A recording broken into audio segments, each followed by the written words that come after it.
Bánh bao đây, bánh bao nóng hổi, thơm ngon đây đây đây. Hello and welcome to the podcast. My name is Alan. And my name's Jay. And today we're talking about speaking part 3.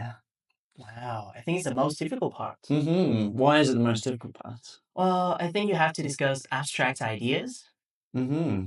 That are unfamiliar to you. Yeah. In this part, you're not talking about yourself, you're talking about your opinion.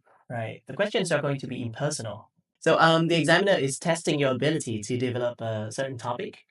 Yeah, they're testing your use of precise vocabulary based on the topic and your control of grammar to develop your ideas and signposting language to Right. develop those ideas. So you really have to develop your ideas using some kind of structures. And that's what we're going to focus on today. Oreo. So O-R-E-O. That's opinion, reason, example, and provide an other opinion. Right. Let's get into it. Okay, let's look at a topic and go through this system.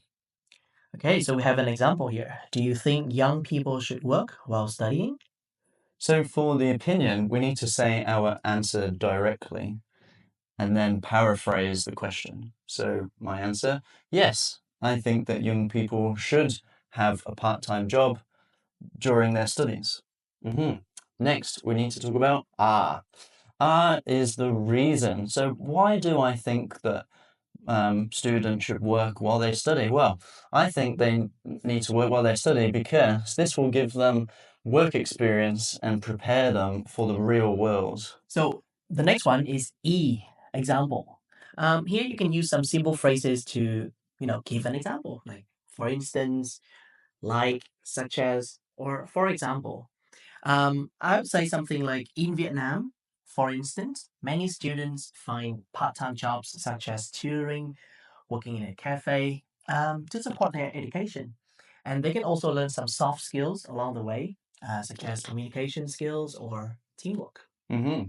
Then the final part of Oreo is O, and this is to show other people's opinions, to debate the topic. So you could use phrases like, I think that, however, other people disagree with me, and they think ABC. For example, whereas I think that students should have a job, lots of people don't think that way, and they think that students need to focus on their education completely. Why? Then you go back to Oreo. the reason and the example. They think that because an example of why they think that is. And then that's it. We get a complete answer. So now we're on to the section where we practice this system for real. So, Mr. Viet, is it better to live in the countryside or the city? Personally, I think living in the city is better than living in the countryside for most people, especially the young generation. The reason for this is that I think the city offers better education, job opportunities, and healthcare. For example, in Vietnam, a lot of young people are moving to the city to find a high-paying job. Well, even if you get sick, you can always find advanced hospitals with specialists that can help you and you can rely on.